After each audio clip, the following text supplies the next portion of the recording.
পৃথিবীর মুসলমান যেই কোরআনকে এত চেষ্টা করার পর পৃথিবীর কেউ মিটাতে পারেনি। আমার আপনার দায়িত্ব হচ্ছে সেই কোরআনকে নিজের জীবনে বাস্তবায়ন করতে হবে, কোরআন পাককে নিজের জীবনে ধারণ করতে হবে, এই কোরআন মোতাবেক চলাফেরা করতে হবে, কোরআন মোতাবেক উঠা বসা করতে হবে, কোরআন মোতাবেক আপনার জীবন যাপন করতে হবে। যদি আমরা আল্লাহ পাকের কোরআনকে নিজের জীবনের মধ্যে বাস্তবায়ন করতে পারি, আল্লাহর কসম খেয়ে বলি এই দুনিয়ার মাটিতে কোনো মুসলমান পেরেশান থাকবে না। আল্লাহ পাক প্রত্যেক পেরেশানি থেকে মুসলমানকে নাজাত দান করবে। প্রত্যেক পেরেশানি সেই দিন দূর হয়ে যাবে যেই দিন মুসলমান আল্লাহ পাকের কোরআনকে নিজের জীবনে বাস্তবায়ন করে নেবে।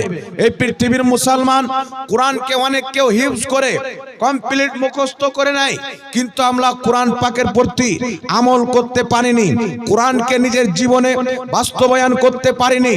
আল্লাহ পাকের কোরআন বলছেন ইকামিস সালাত, তুমি নামাজ কায়েম করো, আমরা নামাজ পড়তে পারলাম না।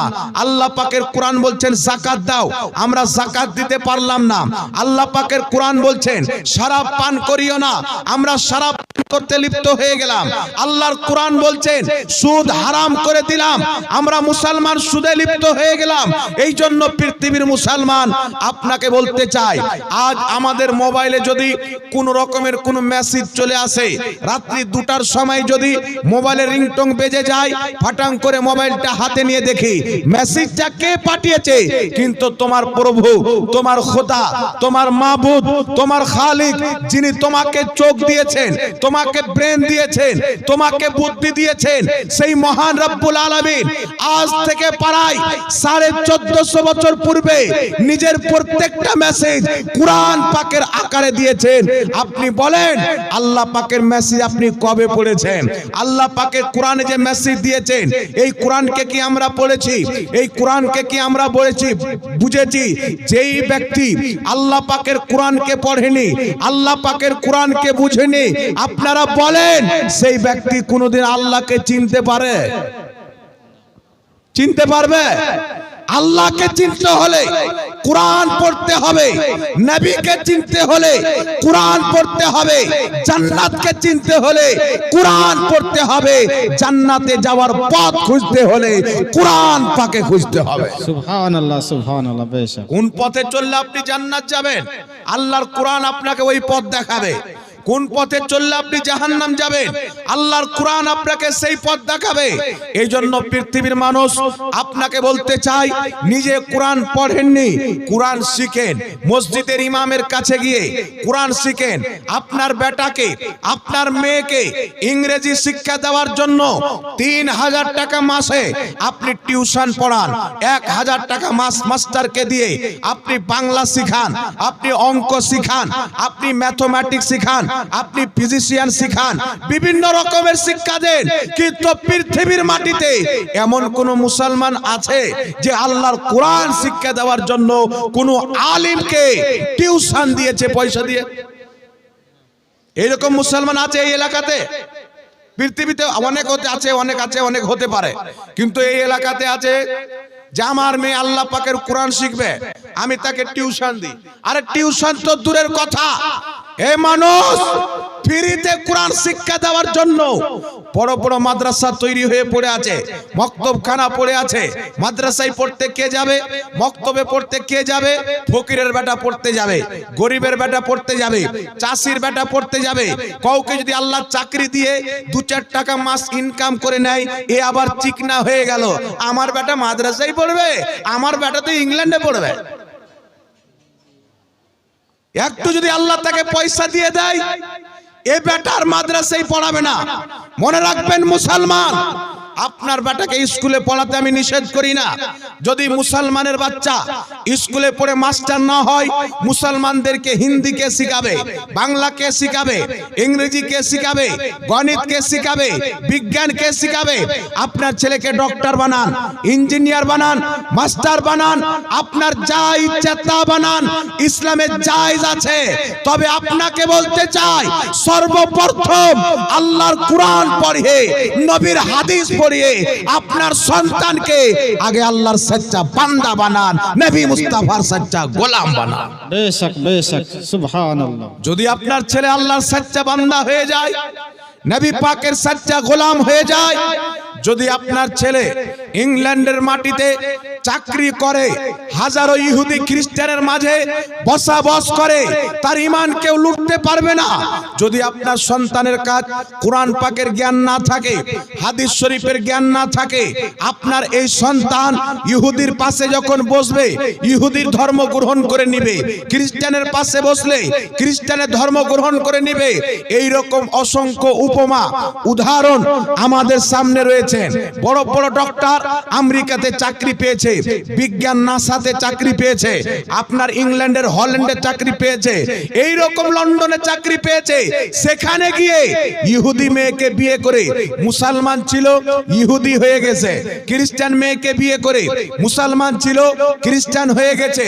আপনাদের পাশে বহরমপুরের মাটিতে একটি ডক্টর যার নাম হলো মুসলমান, এই ডক্টরের সামনে যদি কোনো আলিম নিজের স্ত্রীকে হেজাব পরিয়ে নিয়ে যায় তো ডক্টরের মাথা খারাপ হয়ে যায়। এত কাপড় দিয়ে তাকে বন্ধ কেন করে রাখবো? মুসলমান পিছাচ্ছে কেন? 5 ওয়াক্তের নামাজে মুসলমান যেইটুকু সময় মসজিদে দেয়, যদি ওই সময়টুকু কিছু কাজ করে 2-4 টাকা ইনকাম করবে, ওই ডক্টরের ধারণা হচ্ছে এই ধারণা। তাহলে ওর বাপ মা তো বড় ডক্টর বানিয়ে দিয়েছে। সারা পৃথিবীতে যত ডক্টর আছে তাদের মধ্যে কয়েক নম্বরের মধ্যে ওই ডক্টর আছে। নামটা আমি বলছি না, হয়তো ভিডিও তার কাছেও যেতে পারে, এই জন্য নামটা আমি লিখছি না।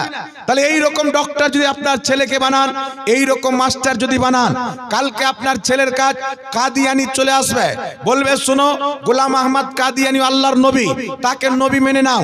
তাকে নবী মেনে আপনার ছেলে ঈমান হারিয়ে দিতে পারে। কালকে ওয়াহাবি এসে বলবে ওয়াহাবি দল হচ্ছে সত্যবাদী, তাদের কথা গ্রহণ করে আপনার ছেলে জাহান্নামী হয়ে যেতে পারে। কালকে তবলিগ জামাত এসে বলবে নামাজ পড়ো, নামাজের বাহানায় আপনার ছেলের ঈমানকে ধ্বংস করে দিতে পারে। কালকে শিয়া এসে আপনার ছেলে ঈমানকে ধ্বংস করে দিতে পারে। এই জন্য পৃথিবীর মুসলমান আপনার সন্তানকে ডক্টর বানার সাথে সাথে, মাস্টার বানার সাথে সাথে, ইঞ্জিনিয়ার বানার সাথে সাথে আপনার সন্তানকে কোরআন হাদিস দিয়ে আহলে সুন্নাত ওয়াল জামাতের আকীদা শিখিয়ে দেন।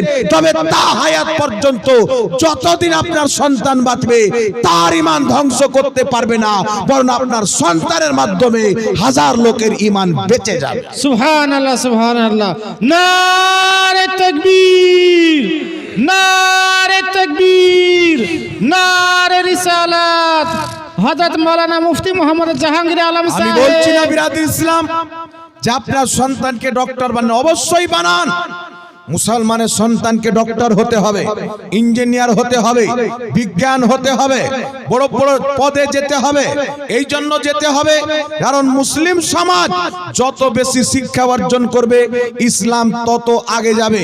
তবে আপনাকে বলার উদ্দেশ্য হচ্ছে দুনিয়ার সাথে সাথে আপনার সন্তানের মধ্যে যেন ধর্ম থাকে। আপনার সন্তানকে দুনিয়া দিয়ে দিলেন, আল্লাহকে চিনে না, দুনিয়া দিয়ে দিলেন, নবীকে চিনতে পারে না, ইঞ্জিনিয়ার করে কোনো লাভ হবে না। যদি আপনার সন্তান নিজের মাবুদকে না চিনতে পারে, খোদাকে না চিনতে পারে, ইঞ্জিনিয়ার বানিয়ে কাজে আসবে না, ডক্টর বানিয়ে কাজে আসবে না, বিজ্ঞান বানিয়ে কাজে আসবে না। যদি আপনার সন্তান খোদা ও রাসূলকে না চিনতে পারে, দুনিয়ার যত বড় পদে যাক না কেন ঠিকানা জাহান্নাম হবে। এই জন্য পৃথিবীর মুসলমান খোদাকে চিনাইতে হবে, রাসূলকে চিনাইতে হবে। খোদাকে যদি চিনতে চান, নবীকে চিনতে চান, আল্লাহ পাকের কোরআন পড়তে হবে। সুবহানাল্লাহ সুবহানাল্লাহ। একটু জোরে হবে না সুবহানাল্লাহ? সুবহানাল্লাহ। এই কোরআন পাকের মধ্যে হেদায়েত আছে, কোরআন পাকের মধ্যে ওষুধও আছে। জি, বুখারী শরীফের মধ্যে হাদিস, সাহাবায়ে কেরাম একটি জায়গাতে ছিলেন, একজন বকরির মালিক, তার দল বকরি ছিল, একদম বহুত বকরি। সেই মালিককে সাপ দংশন করলো। তো সাপ যখন দংশন করলো, সাহাবায়ে কেরামকে বলছে তোমরা যদি কোনো দোয়া দুরূদ জানো সেটা করে আমাকে ঠিক করে দাও। সাহাবা বলছেন তোমাকে ঠিক করব, তবে আগে তোমাকে ছাগল দিতে হবে। তুমি যদি ছাগল দাও তো বলো তোমাকে ঠিক করব। বললো আমাকে যদি ঠিক করো অবশ্যই ছাগল দিব। সাহাবায়ে কেরাম কি করলে জানেন? মেডিসিন দিয়ে নয়, ইনজেকশন দিয়ে নয়, স্যালাইন চাপিয়ে নয়, দাওয়াই খাইয়ে, ওষুধ খাইয়ে নয়, ভিটামিন খাইয়ে নয়, বিষাক্ত সাপের বিষকে সাহাবা পানি কিভাবে করলেন? সূরা ফাতিহা পাঠ করে সেই সাপে দংশন করনেওয়ালা ব্যক্তির উপরে দম করে দিল। সূরা ফাতিহার বরকতে আল্লাহ পাক তার বিষকে সঙ্গে সঙ্গে পানি করে দিল। সুবহানাল্লাহ, সুবহানাল্লাহ। তো কোরআন শুধু নামাজের শিক্ষা দেয় না, কোরআন শুধু রোজার শিক্ষা দেয় না, কোরআন শুধু হজের শিক্ষা দেয় না, এই আল্লাহ পাকের কোরআন ওষুধের পর্যন্ত শিক্ষা দেয়, বিজ্ঞানের পর্যন্ত শিক্ষা দেয়। এই পৃথিবীর মানুষ আজ বিজ্ঞানকে জিজ্ঞাসা করে আসমান জমিন এইরকম কেন, কিভাবে সৃষ্টি হলো? বিজ্ঞান আমাদেরকে বলছে জমিন আসমান একই ছিল, একটা ব্লাস্ট হলো, দুইটা আলাদা হয়ে আসমান এবং জমিন হয়ে গেল। এদের বলার পূর্বে 1450 বছর পূর্বে এই একই কথা আল্লাহ পাক কোরআন পাকে লিখে দিয়েছেন। বিজ্ঞানের থিওরি, এই নলেজ পেল কোথায় থেকে? আল্লাহ পাকের কোরআন থেকে। সুবহানাল্লাহ, সুবহানাল্লাহ। একটু জোরে হবে না সুবহানাল্লাহ? সুবহানাল্লাহ। এমন কোন পৃথিবীর জিনিস নাই যেটা কোরআনুল কারীমের মধ্যে নাই। হযরত আলী রাদিয়াল্লাহু তাআলা আনহু বলছেন যেই কোরআন পাকের মধ্যে আল্লাহ পাক সমস্ত জিনিস রেখেছেন, পৃথিবীতে যত রোগ আছে তার ওষুধ আল্লাহ কোরআন পাকে রেখেছেন। তবে হয়তো অতদূর পর্যন্ত খোঁজ করা আমাদের সম্ভব হবে না। এই জন্য পৃথিবীর মানুষ আপনাকে বলতে চাই, আমি নিজের ঘটনা আপনাকে বলছি। আমার বাপেরা হচ্ছে 6 ভাই, আমার আব্বারা হচ্ছে 6 ভাই। আমার বড় আব্বা জুমার দিন সেজদারত অবস্থায় মসজিদের মধ্যে মারা গেছেন, সেজদার অবস্থায়। তো আমি চিন্তা করলাম নিশ্চয় আমার বড় আব্বার কোনো এমন আমল আছে যেই আমলটাকে আল্লাহ পাক কবুল করেছেন, তাই জুমার দিনে সেজদার অবস্থায় মারা গেছেন। আর রাসূলে কায়নাত বলেন যেই ব্যক্তি যেই অবস্থায় মারা যাবে আল্লাহ পাক কিয়ামতের ময়দানে সেই অবস্থায় উঠাবে। সুবহানাল্লাহ, সুবহানাল্লাহ। একটু জোরে হবে না সুবহানাল্লাহ? সুবহানাল্লাহ। আপনি যদি দারু পান করে মারা যান কিয়ামতে দারুখোর হয়ে উঠবেন। জিনা করে মারা যান জিনাখোর হয়ে উঠবেন। পাপের কাজ করে মারা যান পাপী হয়ে উঠবেন। যেই কর্ম করে যেইভাবে আপনি মরবেন কিয়ামতে আপনাকে সেইভাবে উঠানো হবে। তো আমি চিন্তা করলাম এত সুন্দর মত আল্লাহ পাক বড় আব্বাকে দান করেছেন, এর কারণটি কি? তো আমি তার মধ্যে একটা জিনিস দেখেছিলাম, 5 ওয়াক্তের নামাজি তো ছিল, কিন্তু 5 ওয়াক্তের নামাজি তো ছিল প্রত্যেক দিন সকালে না হলেও 2 লাইন কোরআন পাক তেলাওয়াত করত। সুবহানাল্লাহ, সুবহানাল্লাহ। প্রত্যেকদিন সকালে না হলেও 2 লাইন কোরআন পাক তেলাওয়াত করতেন। এটা কোরআন তেলাওয়াতের বরকত। যদি আপনি আপনার বাড়িতে আল্লাহ পাকের কোরআনকে তেলাওয়াত করেন, আল্লাহর কসম খেয়ে বলি যত কোরআন তেলাওয়াত করবেন আল্লাহ আপনার মওতকে তত সহজ করে দিবে। সুবহানাল্লাহ। জোরে হবে না সুবহানাল্লাহ? সুবহানাল্লাহ। কিন্তু কতদিন হয়ে গেছে আমার মা একটা কোরআন কিনে নিয়ে এসেছে, বছরে একটি বার। কোন বাড়িতে আবার শাবে বারাতের দিন পড়া হয়, কোন বাড়িতে আবার মেরাজের রাত্রিতে পড়া হয়। এই জন্য ওয়াহাবিরা বলে এরা শাবে বারাত পালন করে, মেরাজুন নবীর রাত্রি আপনার মেরাজের রাত পালন করে। তো আমাদের যা কমপক্ষে শাবে বারাত উপলক্ষে তো একদিন কোরআন পাক খুলে। ওয়াহাবিদের এমন বাড়ি আছে যে জিন্দেগিতে খুলে না। আমাদের যদি শাবে বারাত না খুলে কমসে কম মানুষ মরে যাওয়ার পর ইসালে সওয়াব কে কেন্দ্র করে পড়ে তো চেহারা তো দেখে কোরআন পাকের। কিন্তু ওয়াহাবির মধ্যে যে কোরআন পড়ে না এ মরে কবরে জাহিল হয়ে চলে যায়, কিন্তু কোরআন খুলে দেখে না। তবে একটা কথা মনে রাখবেন, আল্লাহ পাকের কোরআন তাকের উপরে রাখার জন্য নয়, আল্লাহ পাকের কোরআন বন্ধ করার জন্য নয়। এই পৃথিবীর মানুষ আল্লাহ পাকের কোরআনে যা জ্ঞান আছে বান্দার কোনো লেখা কিতাবে থাকতে পারে? জোরে বলেন। আল্লাহর কোরআনে যা জ্ঞান আছে বান্দার লেখা কোনো কিতাবে জ্ঞান থাকতে পারে? আল্লাহ পাকের কোরআন হচ্ছে 7 সমুদ্র পানির চাইতে বেশি জ্ঞান আল্লাহর কোরআনের মধ্যে আছে। আর সারা পৃথিবীর দুনিয়ার মানুষের লেখা কিতাব, বিজ্ঞান হোক, ইংলিশ হোক, হিন্দি হোক, বাংলা হোক, জিওগ্রাফি হোক, ম্যাথমেটিক্স হোক, এই সমস্ত কিতাবের জ্ঞানকে যদি কুরআন পাকের সামনে তুলনা করা যায়, কুরআনের জ্ঞান হবে 7 সমুদ্রের চাইতে বেশি, আর সারা পৃথিবীর জ্ঞান হবে এক ফোঁটা পানি। বেশক বেশক। এতটুকু হবে না? এত জ্ঞান আল্লাহর কোরআন পাকে আছে। এই জন্য আপনাকে বলতে চাই, পৃথিবীর মানুষ, কোরআন এবং হাদিস আপনার ছেলেকে পড়াতে হবে, আর কোরআন এবং হাদিসকে বোঝার জন্য ফিকহের কিতাব পড়াতে হবে। একটা লোক এসে বলছে, হুজুর কোরআন আছে, হাদিস আছে, তো আবু হানিফাকে মানার কি দরকার? তো তোর বাপ আছে, তোর মা আছে, তোর দাদাকে মানার কি দরকার? নাকি বলেন? কোরআন আছে, হাদিস আছে, তো আবু হানিফাকে মানার কি দরকার? আপনাদের বাংলার মাটিতে বিমল দাসের একটা বেটা বেরিয়েছে, বাংলাদেশে গিয়ে হুচুর ফুচুর করে। কোনদিন যদি আমাদের চ্যালেঞ্জ অ্যাকসেপ্ট করে, তাহলে সারা পৃথিবীর লোক দেখে নিবে এই বেটার পায়জামা বাদে কিছু নাই। সারা পৃথিবীর লোক দেখে নিবে। এই লোক বেরিয়ে এসে বলছে আবু হানিফার তাকলিদ করা যাবে না, কোরআন আমাদের কাছে, হাদিস আমাদের কাছে, মাযহাব কেন মানবো? আমি আপনাকে বলতে চাই, আবু হানিফা হও, নচেত আবু হানিফার পিছে চলনেওয়ালা হও। তুমি যদি বলো আমি মাযহাব মানবো না, তাহলে নবী পাকের সমস্ত হাদিস মুখস্থ করো, নবী পাকের সমস্ত হাদিসকে পড়ো, সমস্ত জ্ঞানকে তুমি অর্জন করো। যদি সমস্ত জ্ঞান অর্জন করে আবু হানিফার মতো মুজতাহিদ হয়ে যাওয়ার পর বলো আমি কোরআন হাদিস মানবো না, তো কোনো অসুবিধা, আমি মাযহাব মানবো না, তো কোনো অসুবিধা নেই। নাকি আবু হানিফার মতো জ্ঞান অর্জন করে, ইমাম আহমদ বিন হাম্বলের মতো 10 লক্ষ হাদিসকে মুখস্থ করার পর কোন ব্যক্তি মুজতাহিদ হওয়ার পর যদি বলে আমি কোরআন হাদিস ছাড়া মাযহাব মানতে যাব না, তার কথা মানা যেতে পারে। এ বেটার পেটে যদি ট্রাক্টর চাপান 3টা হাদিস বের হবে না। কুল্লু খামরুন হারামুন বলবে, এটা হাদিসও পড়ার ঢং নাই। সূরা ফাতিহা যদি পড়তে বলেন 1.5 মিনিটের খুতবার মধ্যে 2.5 মিনিট ভুল। 1.5 মিনিটের খুতবা পাঠ করে তো 2.5 মিনিট ভুল। আরে হারামজাদা এসে বলছে আবু হানিফার মাযহাব মানা যাবে না। তো তুই যার কিতাব পড়েছিস, ইমাম বদরুদ্দিন আইনি, তিনি আবু হানিফার মুকাল্লিদ ছিলেন। ইমাম মোল্লা আলী কারি আবু হানিফার মুকাল্লিদ ছিলেন।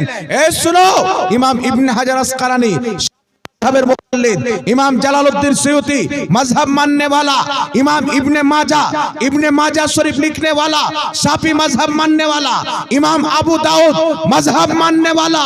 तो তুমি যদি বলতে চাও মজহব মানা যাবে না, তো তোমার কথা মানবো না ইমাম ইবনে মাজার কথা মানবো?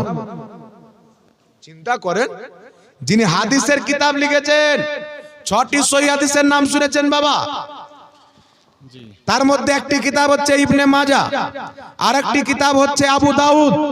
এই 2 কিতাবের মাননেওয়ালা মাযহাব মান্যকারী ছিলেন। একটু জোরে হবে না সুবহানাল্লাহ? সুবহানাল্লাহ সুবহানাল্লাহ। যারা হাদিসের কিতাব লিখেছেন তারা মাযহাব মাননেওয়ালা। আর যেই বেটা হাদিস পড়তে পারে না, বলে কোরআন হাদিস থাকতে মাযহাব কেন মানবো?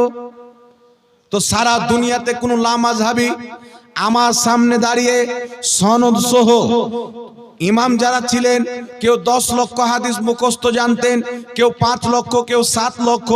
যদি সারা পৃথিবীতে কোনো নজদি ওয়াহাবি বেশি শুনাইতে হবে না, সনদ সহ মাত্র 5000 হাদিস পড়ে শুনিয়ে দেয়, 5 লক্ষ টাকা পুরস্কার দেবে।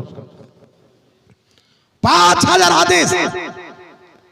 আর বাংলার আপনাদের বাঙালি যেগুলো চিলাই বাংলাদেশের মৌলবিগুলো আছে, এবারে তো 5টা শুনাইতে পারবে না। আর এরা বলছে মাযহাব মানা যাবে না। মানে কি বলছে? আবু হানিফার মাযহাব মানো না, আমাদের মতন জাহিলের মাযহাব মানো। ইমাম শাফির মাযহাব মানো না, বিমল দাসের বেটার মাযহাব মানো। ইমামদের মাযহাবকে যারা ছেড়েছে, এই অবৈধ মৌলবি ইহুদি খ্রিস্টানদের দালালের মাযহাবকে তারা মেনেছে। মাযহাব তারাও মানে, মাযহাব আমরাও মানি। তফাৎ হচ্ছে তারা বর্তমানে ইহুদির দালাল মৌলবির মাযহাব মানে, আমরা বিশ্ববিখ্যাত তাবেঈ ইমামে আজম আবু হানিফার মাযহাব মানি। সুবহানাল্লাহ সুবহানাল্লাহ। কিয়ামতের ময়দানে দেখিলে কে কার সাথে থাকবে। তোমার মৌলবীর কোনো খবর থাকবে না। এই জন্য পৃথিবীর মুসলমান ইমাম সাবি রহমাতুল্লাহ আলাইহি তাফসিরে সাবির মধ্যে লিখতেছেন, হানাফি, শাফি, মালিকি, হাম্বলি চার মাযহাব হচ্ছে আহলে সুন্নাত ওয়াল জামাত। যারা চার মাযহাবের বাইরে গিয়ে বলে আমরা সহিহ হাদিস বলি, কোরআন দিয়ে যদি দলিল দেয়, দল্লুন মুদিল্লুন, তারা হবে পথভ্রষ্ট এবং পথভ্রষ্টকারী। জোরে হবে না সুবহানাল্লাহ? সুবহানাল্লাহ। বড় বড় ইমামরা ফয়সালা করে দিয়েছেন। এই জন্য পৃথিবীর মুসলমান এই যে লামাযহাবি দেখছেন, এরাকে কোনোদিন মুসলমান মনে করবেন না। এরা আদম আলাইহিস সালামকে মুশরিক লিখে রেখেছে, এরা মুসলমানের উপরে শিরকের ফতোয়া দিয়ে রেখেছে। এমন কি যে এদের ফতোয়াতে আমার আপনার নবী সাল্লাল্লাহু আলাইহি ওয়াসাল্লাম নিজেই শরীয়ত জানতো না, এটা এদের ফতোয়া দ্বারা প্রমাণ হয়। নাউজুবিল্লাহ বলে। একজন লামাযহাবী মৌলবী পোস্ট করছে, কি পোস্ট? ফেসবুকের মধ্যে, যে সাহাবার মধ্যে অধিক অংশ সাহাবা বিদাতি ছিল। নাউজুবিল্লাহ। চিন্তা করছেন বাবা? আর বাংলাদেশের কাজ্জা বলে একটা মৌলবী বেরিয়েছে, কেউ যদি বলে যে আমি বিনা হিসাব কিতাবে ডাইরেক্ট, গাড়ি ঘোড়া কিছু লাগবে না, একবারে ডাইরেক্ট জাহান্নামে যাব, তো বাংলাদেশের কাজ্জাবের বক্তব্য শুনে আমল করলে ডাইরেক্ট জাহান্নামে চলে যাবে। ওকে না নামাজ লাগবে না, রোজা লাগবে, কিছুই লাগবে না, ডাইরেক্ট জাহান্নামে চলে যাবে। কারণ এই লোকটার ফতোয়া আর কুকুরের ঘাউ ঘাউ দুটোর মধ্যে কোনো তফাৎ নেই। কুত্তা যদি ঘাউ ঘাউ করে তো আপনাকে খারাপ লাগতে পারে, কানে তালি লাগতে পারে, ঈমান ধ্বংস হবে না, কিন্তু ইয়ার ঘাউ ঘাউ শুনে যদি বিশ্বাস করলেন, আপনার ঈমান ধ্বংস হয়ে যাবে। মানে কুকুরের ঘাউ ঘাউ তো ঈমানটা বাঁচবে, ই বেটার বক্তব্য শুনলে আপনার ঈমান বাঁচবে না, কুকুর চাইতে খারাপ। গুস্তাখে রাসূল যারা হয়, নবীর যারা বেয়াদব হয়, আল্লাহর নিকটে কুকুরের ইজ্জত থাকে। তার লম্বা যত দাড়ি থাকুক, যতই বড় পাগড়ি থাকুক, যতই বড় মাদ্রাসা থাকুক, যদি রাসূলুল্লাহর চুল পরিমাণে বেয়াদবি করে, খিনজির চাইতেও খারাপ, কুকুর চাইতেও খারাপ। উঠান কুরআনুল কারীম, এই কুরআন পাকের মধ্যে আসহাবে কাহাফের জিকির আল্লাহ পাক করেছেন। সূরা কাহাফের মধ্যে আসহাবে কাহাফের বর্ণনা আল্লাহ পাক করেছেন। ইনাদের সাথে একটি কুকুর থাকতো, যেই কুকুরের নাম হলো কিতমির। আল্লাহ তাবারাক ওয়া তাআলা ওই কুকুরকে আল্লাহর ওলিদেরকে মুহাব্বত করার কারণে জান্নাত দান করেছেন। সুবহানাল্লাহ, বেশক সুবহানাল্লাহ। কুকুর ওলিকে মুহাব্বত করেছেন বলে আল্লাহ কুকুরকে জান্নাত দান করবে। এ কোন কুকুর? বলছে নবীর মুখ দিয়ে দুর্গন্ধ বের হতো। বলেন এ কুকুর চাইতে খারাপ আছে কি নাই বাবা? আমার বাপকে বলতো ছেড়ে দিতাম, মাকে গালি দিত ছেড়ে দিতাম। আমার বাবা তুলে গালি দাও, কোনো প্রতিবাদ হবে না। মা তুলে গালি দাও, প্রতিবাদ হবে না। যদি রাসূল পাকের বিপক্ষে চুল পরিমাণে শব্দ ব্যবহার করো, খাজা গরিব নওয়াজের বিপক্ষে চুল পরিমাণে শব্দ ব্যবহার করো, মনে রাখবে লামাযহাবী, এটা হিন্দুস্তান, বাংলাদেশ নয়। কাঁচা কমচি দিয়ে পিটিয়ে পাছার ছাল তুলে নেওয়া হবে, এমন পিটান পিটানো হবে, ভারতবর্ষের মাটিতে থাকা বন্ধ হয়ে যাবে। ফেফড়া বাপ তোমার বাপের দেশ বাংলাদেশে গিয়ে থাপড়াও। হিন্দুস্তান হচ্ছে খাজা মঈনুদ্দিন চিশতির দেশ। বেশক বেশক সুবহানাল্লাহ, সুবহানাল্লাহ। এখানে খাজা মঈনুদ্দিন চিশতিকে গালি দিলে, তিনাদের অপব্যাখ্যা তাওহীন করলে জুতা মেরে সুজা করে দেওয়া হবে। আর মনে রাখবে মুসলমান, যেই লামাযহাবী ফড়ফড়ায় ফরজ নামাজের পর দোয়া করা বিদআত, শবে বরাতে রোজা রাখা বিদআত, মেরাজে রোজা রাখা বিদআত, 20 রাকাত তারাবি পড়া বিদআত, মৃত্যু ব্যক্তি নামে কোরআন তেলাওয়াত করা বিদআত, কলমা খানি করা বিদআত। সারা পশ্চিম বাংলার লামাযহাবীকে আমি চ্যালেঞ্জ করতে চাই, যদি মায়ের দুধ পান করে থাকো, একদিন চ্যালেঞ্জকে অ্যাকসেপ্ট করো, ময়দানে চলে এসো, কোরআন হাদিস পড়ে তোমার বাপ দাদার কিতাব থেকে দেখাবো এই সমস্ত জিনিস ইসলামে শুধু জায়েজ নয়, বরং সওয়াবের কাজ, বেশক সুবহানাল্লাহ, সুবহানাল্লাহ, নেকির কাজ। তোমার বাপ দাদার কিতাব থেকে প্রমাণ। একটা ভিডিও আমাকে কালকে কে পাঠিয়েছিল, পরশুদিন, একটা আপনাদের মুর্শিদাবাদে ভাগবানগোলা বলে একটা থানা আছে পাশে, ভাগবানগোলা থেকে একটা ছেলে আমাকে একটা ভিডিও পাঠিয়ে, হুজুর দেখেন একটা পাগলা মৌলবি, ওর চেহারা দেখেন তো মনে করবেন ইবলিস কালকে এসেছিল দিয়াকে পাঠিয়ে গেছে। কালকে শয়তান এসে মুখে চেহারাতে পেশাব করে গেছে। এদের চেহারা দেখবেন এমন ভাবে ঘুমটা পড়বে মুসলমান। যদি দাড়িটি না থাকতো তাহলে আমাদের যুবকরা মনে করতো কি খতরনাক মেয়ে রে বাবা। লম্বা লম্বা হাজারিবাগের মতন দাড়ি আছে বলে এরা বুঝতে পারে না এ মৌলবি আছে। মাথায় ইহুদিদের সুন্নাত ঘুমটা দিচ্ছে। মনে রাখবেন, মাথাতে এইভাবে ঘুমটার অভ্যাস করে নেওয়া। কেউ একবার এইভাবে দিয়ে দিল কান ঢাকার জন্য বা এমনি কিছুক্ষণের জন্য, এক একদিন আলাদা ব্যাপার। এই লামাযহাবির মতন অভ্যাস করে নেওয়া, এটা হচ্ছে ইহুদিদের চরিত্র। এটা আমার বাপের ফতোয়া নয়, সহিহ বুখারীর মধ্যে হাদিস। হযরতে আনাস ইবনে মালিক মিম্বারে দাঁড়ালেন, দেখছেন সাহাবায়ে কেরাম জুমার নামাজ পড়তে এসেছেন, আর কিছু সাহাবা মাথায় টুপি আছেন, টুপির উপরে চাদর দিয়ে এসেছেন, ঘুমটা দিয়ে এসেছেন। হযরতে আনাস বলছেন, তোমাদেরকে দেখে বদরের যুদ্ধের ইহুদিদের মতো লাগছে। বদরের ময়দানে যতগুলো ইহুদি এসেছিল তাদের সবার মাথায় ঘুমটা ছিল। কোন কিতাবের হাদিস? সহিহ বুখারী। কোন মায়ের যদি বলে বুখারীতে হাদিস নাই, মোহমাঙ্গা ইনাম তাকে দেওয়া হবে। সাহাবা বলছে ইহুদিদের চরিত্র, মাথার উপরে ঘুমটা দেওয়া। এত বড় আনারসার মতন টিকড়ির মতো একটা টুপি পরবে ইহুদি, আর ওই টুপির উপরে ঘুমটা দিবে। আর মুসলমানদের জন্য কি সুন্নাত, মুসলমানদের লেবাস কি? সহিহ বুখারী খুলেন, ইবনে মাজাহ খুলেন, আবু দাউদ খুলেন, একাধিক হাদিস পাবেন। আল্লাহর নবীর সুন্নাত হচ্ছে টুপি পরিধান করা এবং মাথাতে পাগড়ি দেওয়া। সুবহানাল্লাহ, জোরে হবে না সুবহানাল্লাহ? সুবহানাল্লাহ। এই যে পাগড়ি, পাগড়ির তলে টুপি, এটা আমার নবীর সুন্নাত।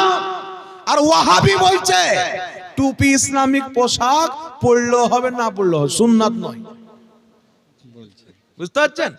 চারো মাযহাবের ইমাম, ইমাম আযম আবু হানিফা, ইমাম শাফি, ইমাম মালিক, ইমাম আহমদ বিন হাম্বল, যত ইমাম মুহাদ্দিস ছিলেন, ইমাম বদরুদ্দিন আইনি, ইমাম মুল্লা আলী কারি, ইমাম নববী, সকলের ফতোয়া হচ্ছে টুপি পরিধান করা নবীর সুন্নাত, পাগড়ি পরিধান করা নবীর সুন্নাত।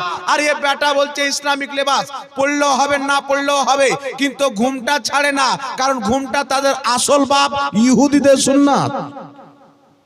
বুখারীর হাদিস প্রমাণ করে, বদরের যুদ্ধের ময়দানে যেই কাফির 313 জন সাহাবাকে শহীদ করার জন্য মাথায় ঘুমটা দিয়ে এসেছিল, তারা কি আল্লাহর দোস্ত না দুশমন?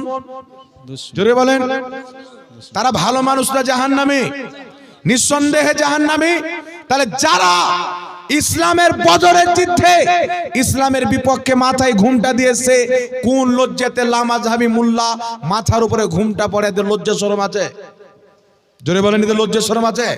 কালকে যদি আপনাকে কেউ বলে যে আবু জেহেল তার এই লেবাসটা পরে অভ্যেস ছিল হাতে একটা বালা দেওয়া, বা আপনি এমন একটা লেবাস পরে আছেন ইসলামিক নয়, আপনার সামনে কেউ বুখারী থেকে হাদিস দেখালো যে আবু জেহেল, আবু লাহাব, উতবা, সাইবা এদের পোশাক ছিল এটা যেটা তুমি পরে আছো, আপনি কি করবেন? ফাটাং করে খুলে ফেলে দিবেন।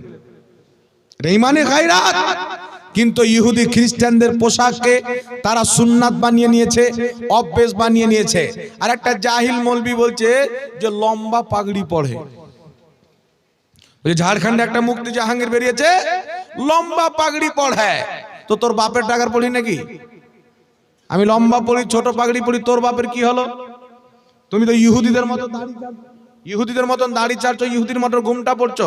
আল্লাহর নবী বলছেন মুখ ছোট করো, দাড়িকে লম্বা করো, ইহুদিদের তুলনা করিও না। ইহুদিরা যখন দাড়ি ছেড়ে দেয় তো এদের দাড়ি যদি পায়ের তলাতে চলে আসে তো কাটে না। এরকম কিছু লামাযহাবী আছে, এত লম্বা দাড়ি ছেড়েছে যে পেশাব করার পর কুলুপ লাওয়ার পর্যন্ত পড়বে না, ওই দাড়ি লাগিয়ে সাফ করে না। এইরকম দাড়ি ছাড়া ইসলামে জায়েজ নয়। উঠান বুখারী শরীফ, আব্দুল্লাহ ইবনে উমর এক মুষ্টির দাড়িকে ধরতেন, ধরার পরে যতটুকু বেশি হতেন কাঁচি লাগিয়ে দাড়িকে কেটে নিতেন। হযরতে আব্দুর রহমান এক মুষ্টির দাড়িকে কেটে নিতেন। এই জন্য মুসলমান অতিরিক্ত লম্বা, একটু লম্বা হয়ে গেছে অসুবিধা নাই, নাভির কাছে চলে আসলো, জট ধরে গেল। যেমন ছাগল দেখবেন কিছু ছাগল হয় পায়খানা করে করে তার পিছনকার চুলগুলি যেমন জট হয়ে যায়, কিছু লামাযহাবী হচ্ছে দাড়িতে জট ধরে নিয়েছে। তো এইরকম দাড়ি ছাড়া ইসলামে জায়েজ আছে বাবা? জোরে বলেন। এই জন্য আমার নবী বলেছেন মুখ ছোট করো, দাড়িকে লম্বা করো, ইহুদিদের তুলনা করিও না। তাই এক মুষ্টি দাড়িকে এইভাবে ধরবেন, আবার কিছু চালাক লোক আছে, হুজুর তো এক মুষ্টির বেশি কাটতে বলেছেন, তো আবার নাক মুখ জি কিছু লোক আছে ও দাড়ি এক মুষ্টি বলেছে তো ও বেটা গাল ধরবে ভাই, আর ঈদ বিড় কি করবে? ইমাম সাহেব বলছে চাচা কি ব্যাপার দাড়ি কেটে নিলে? তোবা তোবা, বয়স্ক মানুষ দাড়ি কেটে নিলে? বলছে হুজুর জালসাতে বলেছেন এক মুষ্টির বেশি কেটে নিও। তো বলছে ধরো তো এক মুষ্টি হচ্ছে কিনা? তো বলছে এই দেখেন, এই দেখেন এক মুষ্টি হচ্ছে কিনা, মানে আধখান্ডা মুখ ধরে নিচ্ছে আর এতটুকু দাড়ি ধরছে, কত বড় শয়তান।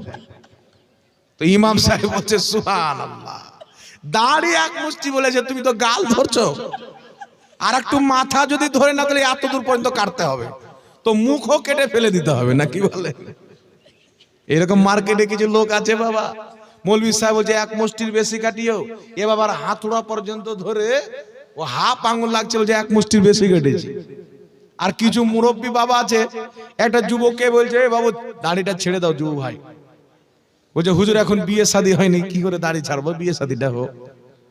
ওই যুবককে একটা মৌলভী হাত টেনে নিয়ে যাচ্ছে, মৌলভী সাহেব হাত ধরে টেনে চলো, নাপিতের দোকানে গিয়ে দেখছে একটা মুরব্বী বাবা, বয়স কমপক্ষে 50-এর উপরে হবে, 50 বছর বয়সের উপরে তিনার বয়স হবে 50-এর বেশি প্লাস।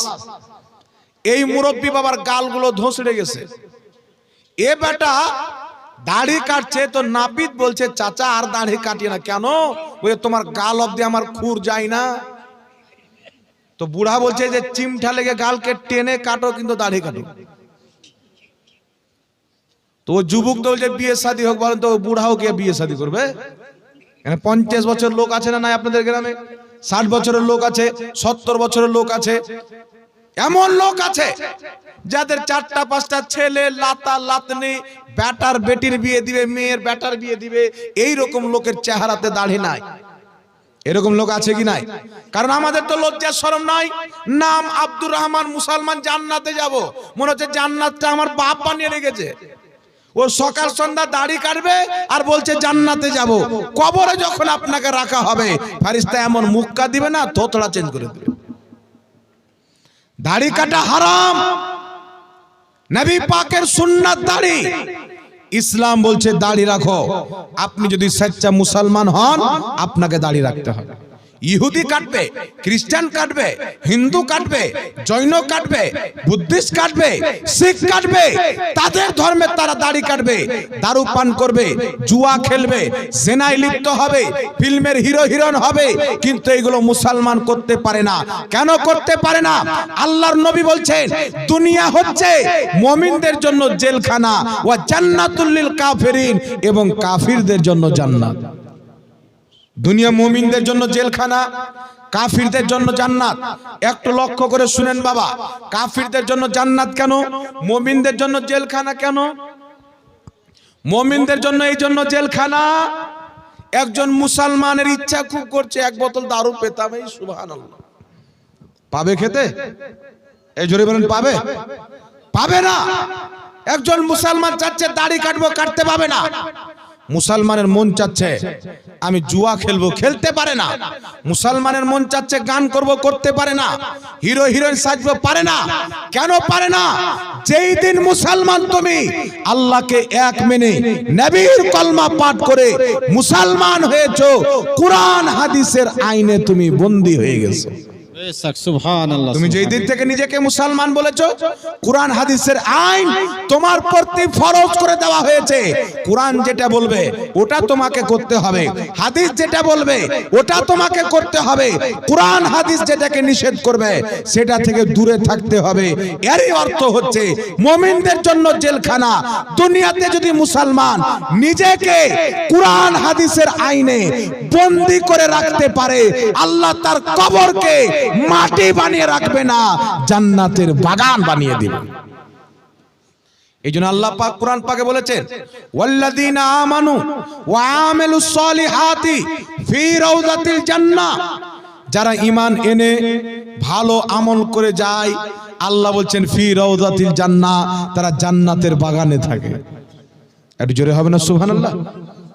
আপনি ভালো আমল করে ঈমান নিয়ে কবরে গেলেন, আপনার কবরটা মাটির থাকবে না, জান্নাতের বাগান হয়ে যাবে। আপনি পাপ করে দাড়ি চেয়েছে সকাল সন্ধ্যা দাড়ি কেটে কবরে গেলেন, আপনার কবরটা জাহান্নামের টুকরা হয়ে যাবে। তাহলে আমাদের কবর জান্নাতের টুকরা হোক, চাই না জাহান্নামের বাবা?